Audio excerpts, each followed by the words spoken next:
Lasciatemi cantare perché ne sono fiero. Sono un italiano vero. Buongiorno Italia, gli spaghetti al dente, un partigiano come presidente, con l'autoradio sempre nella mano destra, un canarino sopra la finestra. Buongiorno Italia con i tuoi artisti, con troppa America sui manifesti, con le canzoni, con l'amore, con il cuore, con chiudone sempre meno cuore. Buongiorno Italia, buongiorno Maria, con gli occhi pieni di malinconia, buongiorno Dio, lo sai che ci sono anch'io. Lasciatemi cantare con una chitarra in mano, lasciatemi cantare una canzone piano piano, lasciatemi cantare perché ne sono fiero, sono un italiano vero.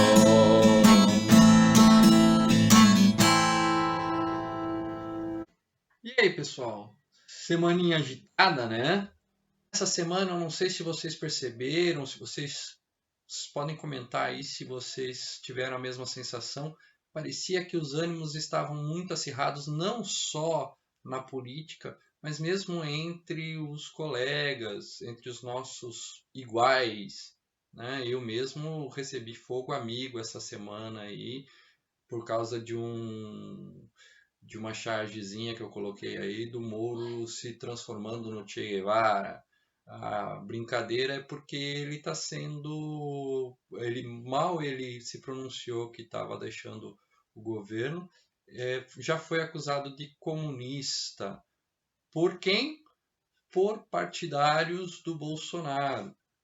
Em compensação, os partidários do Moro contra-atacaram, chamando o Bolsonaro de traidor. E isso, obviamente, tem a ver com o assunto de hoje, mas primeiro eu quero saber uma coisa. De onde é a tua origem? Você sente orgulho dos seus antepassados? Vergonha? Você realmente conhece quem são seus antepassados? Porque uma coisa é a Alemanha, a Itália, que nós descendentes temos na nossa visão romantizada. Outra coisa é a Alemanha, é a Itália do continente europeu. Não são poucos os relatos de pessoas que vão lá visitar esses países porque querem conhecer suas raízes, coisa e tal e coisa, e voltam de lá decepcionadas com o que encontram. Há um choque cultural. Eu me lembro da primeira vez que eu fui a um encontro de movimentos sociais, mais especificamente o encontro do CEBI, com essa camiseta aqui. Foi a primeira e a última vez que eu fui. Hoje, repensando, é uma tremenda bobagem eu ter me intimidado, mas o fato é que quando uma pessoa me viu com essa camiseta, me taxou logo de fascista, porque eu estava usando uma camiseta da escuderia da Itália. E a Itália não se resume ao fascismo. Eu gosto de cantar com os meus alunos, por exemplo, Bella Ciao, que é a canção da resistência ao fascismo italiano. E recentemente eu tenho estudado uma música, por sinal a música que eu interpretei no início desse vídeo, L'Italiano Vero. Essa música retrata a realidade da Itália da década de 80, início da década de 80, que era então presidida por um partigiano. E partigiani foram combatentes que se insurgiram contra o fascismo na Itália. E a música fala de uma Itália que tem tudo para ser a Itália dos sonhos, porque está sendo presidida por esse partigiano, e só que é uma Itália que se rende aos encantos do estrangeiro, principalmente dos Estados Unidos, e está tentando então essa música exaltar as qualidades da Itália. Para ver que essa síndrome do vira-lata não é coisa só nossa, brasiliane. Se pensar na nossa relação, a relação da América com a Itália, os italianos que vieram para cá eram aqueles que estavam morrendo de fome, não eram fascistas, ou se eram fascistas, o que trouxe eles para cá foi a pobreza, foi a miséria, isso eles tinham em comum. E quando chegaram aqui, perceberam logo de cara que não ia ser fácil, que eles tinham sido encantados pelo canto da sereia, que aqui seria a terra nova, que seria muito bom, que eles iam prosperar, e não foi bem assim. Eles vieram para trabalhar no lugar dos escravos, só que não se intimidaram, foram fundamentais para a organização dos movimentos de resistência, através dos movimentos anarquistas, movimentos comunistas, socialistas, e estão na origem da organização dos movimentos sindicais no Brasil. Mas a intenção desse vídeo é enaltecer os italiani? Não, não é enaltecer os italianos, é falar sobre origem. Sei que você aí, que é principalmente as origens matriciais, africana, indígena, deve estar pensando agora o que, que eu tenho a ver com esse vídeo. Ora, tem tudo a ver com vocês, principalmente com vocês. São os principais pilares da construção da noção de Brasil como nação, de forma voluntária e involuntária. Porém, eu tenho que admitir que a visão que eu vou trabalhar aqui é limitada e é desenhada pela minha condição de homem branco e que se reconhece um privilegiado, embora professor da rede estadual, da rede pública, mas ainda assim privilegiado por ser homem branco, hétero, e que reconhece tudo isso como reconhece também a condição de quem foi escravizado pelo homem branco para se tornar a massa pobre, empobrecida e, ao mesmo tempo, a massa construtora deste país. E quando a gente fala em origem, não sei se você percebeu, mas há uma mudança aqui. Percebeu, né?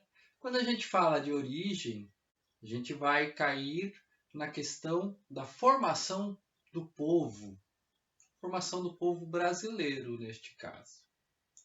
Faz algum tempo que a gente perdeu a liberdade de vestir aquela camisetinha verde e amarela. E perdeu também um pouquinho a liberdade de vestir camisa vermelha, né? Porto Alegre, no último final de semana, no final de semana passado, teve um episódio terrível de pessoas de camisa verde e amarela pisotearam, socaram, lincharam um casal com camisa vermelha. Isso é muito triste e diz muito sobre o atual momento do Brasil. E o que isso tem a ver com a disputa entre Bolsonaro e Moro? Tem tudo a ver se a gente perceber o que está acontecendo não só na última semana, mas de 2014 para cá. O que começou com Aécio Neves é uma avalanche que está mostrando os efeitos destruidores agora mais do que nunca. Uma população que ficou dividida e a gente está percebendo agora que não só em dois lados, mas em vários lados que infelizmente não se conectam mais. Ou nunca se conectaram, mas agora estão percebendo isso. Quando o Bolsonaro demitiu o Mandetta, nosso medo era que ele tivesse transformado o ex-ministro da Saúde em um herói. Mas nada se compara ao que aconteceu agora com o Super Moro, considerado por muitos um paladino da justiça, o Batman ou o Superman, que luta arduamente contra a corrupção. E o que esses três têm em comum? Eles atendem aquela parcela da população que não se sente representada por Lula, Ciro, Marina e outros representantes da esquerda e até mesmo alguns da direita. A representatividade faz parte do jogo político. O problema é que o discurso que culminou na demissão do Mandetta e do Moro tem por trás um apelo que, se for legítimo, coisa que os especialistas estão dizendo que não é, mas se for legítimo, é pelo menos perigoso. Os princípios que o Bolsonaro encarna têm a ver com uma pergunta. Afinal, quem é o povo brasileiro? Nós não podemos nos esquecer, até porque não faz tanto tempo assim, no dia das manifestações a favor da intervenção militar, ele estava em cima de um caminhão e o discurso dele, eu vou ler aqui para vocês, dizia assim: nós não queremos negociar nada, nós queremos é ação pelo Brasil. O que tinha de velho ficou para trás. Nós temos um novo Brasil à frente. Todos, sem exceção, têm que ser patriotas e acreditar e fazer a sua parte para que nós possamos colocar o Brasil no lugar de destaque que ele merece. Acabou a época da patifaria. É agora o povo no poder. Sim, senhoras e senhores. Acabamos de ouvir o presidente falar que o povo brasileiro se resume a quem quer a intervenção militar. Ou seja, eu e você não somos parte do povo brasileiro. Qual é o perfil desse povo? Essa quarentena é um tempo de parada, mas em que nós não podemos ficar parados, porque o nosso corpo vai ficar debilitado. Então eu vou responder qual é o perfil do povo brasileiro com um exercício de aeróbica. Me acompanhe.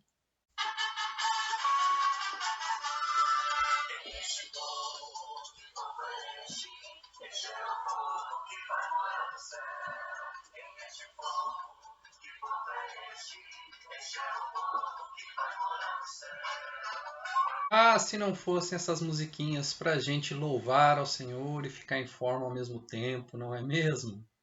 Entenda, amiga de fé, amigo de fé, meu irmão camarada, que não estou falando de você. Você que acredita no amor como uma dádiva dada a todas e a todos, independente de raça, de credo, de sexo, de idade. Eu estou falando daquelas pessoas que acreditam que merecem o céu, ou esse estado de graça, ou a felicidade, ou a vida eterna, ou seja, o que você acredita mais do que todos os outros. Essa gente existe e como existe, e não está mais a fim de esperar o céu para que Deus divida o joio do trigo. Se a gente quer a separação do bem e do mal, agora mesmo. Quer ver?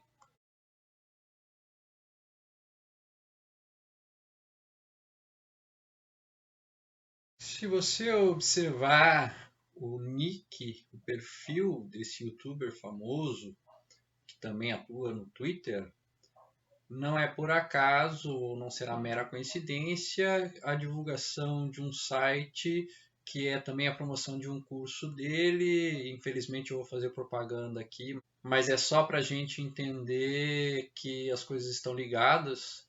O nome do site é O Povo no Poder. E fica bem óbvio quem é o povo para ele, né?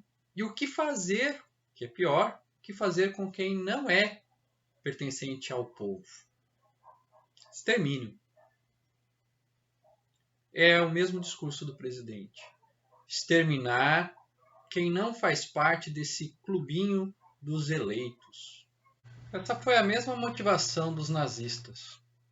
E falando em nazismo, vocês devem ter acompanhado essa semana inúmeros casos em que esse assunto veio à tona, mas tem um bem emblemático que é o daquela socialite curitibana, que falou em marcar com uma fita vermelha as pessoas que não querem contribuir com a nação, ou seja, as pessoas que preferem respeitar a quarentena do que arriscar suas vidas nas ruas. Essa mulher foi, para dizer o mínimo, infeliz na sua fala e mereceu uma resposta do Museu do Holocausto, que eu vou ler aqui para vocês agora. Começar frisando que eles chamam de infeliz essa alusão deturpada à narrativa bíblica do êxodo do Egito, a última praga que matou os primogênitos e só não matou os primogênitos dos judeus porque eles tinham marcado as suas portas. Mas o mais interessante da resposta, a meu ver, está aqui.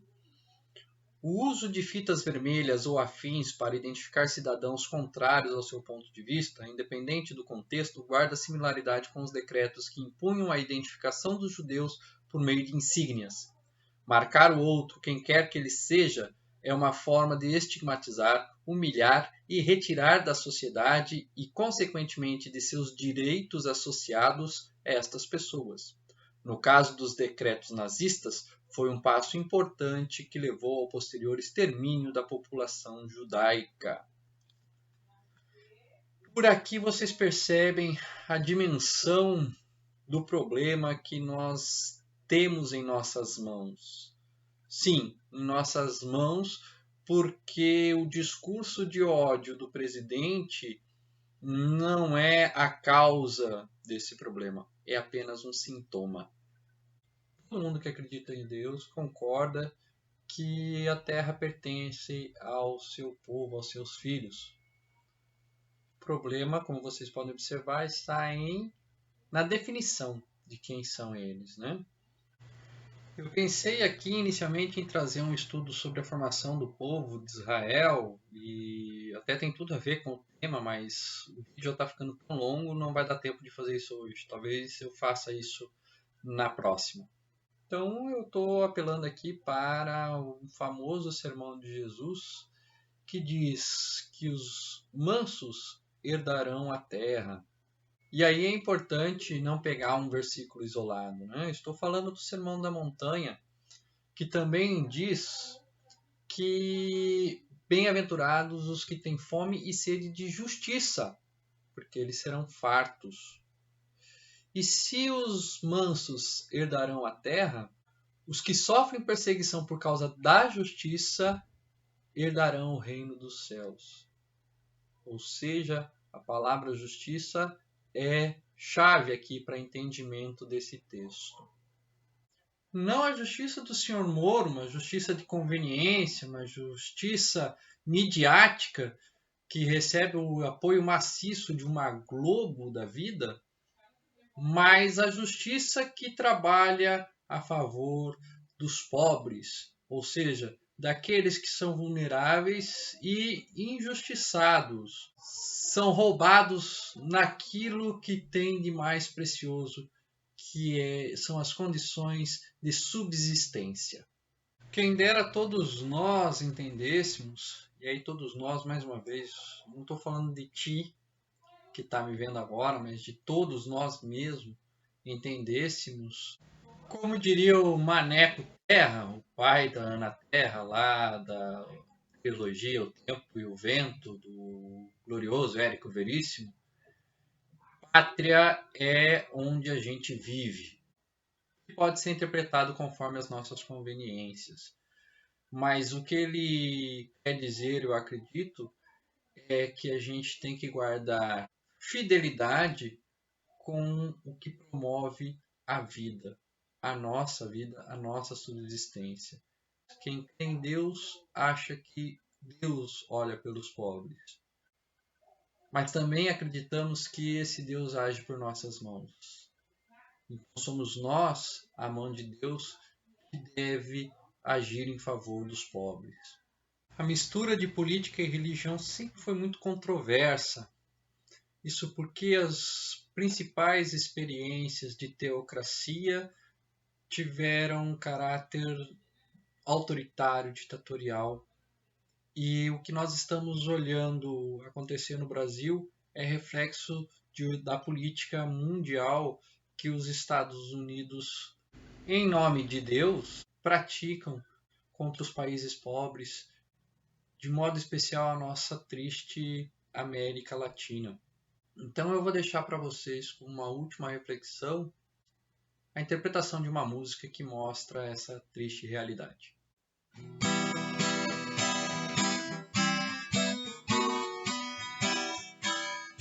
Solo voy con mi pena, sola va mi condena. Correr es mi destino para burlar la ley.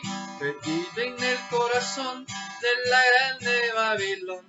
Me dicen el clandestino por no llevar papel.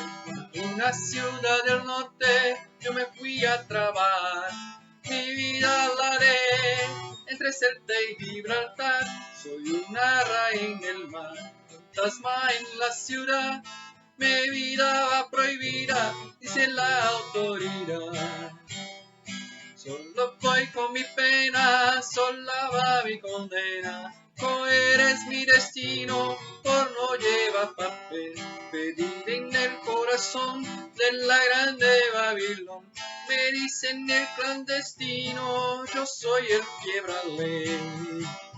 Manera clandestina, peruano clandestino, africano clandestino, marihuana ilegal.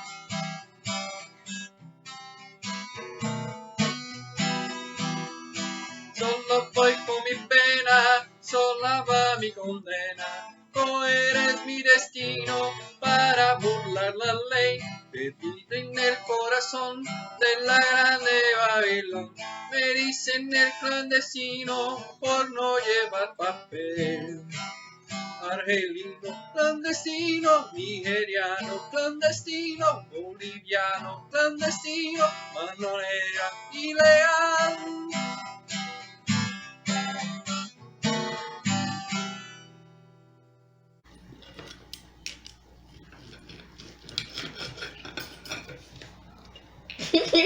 ¿Qué?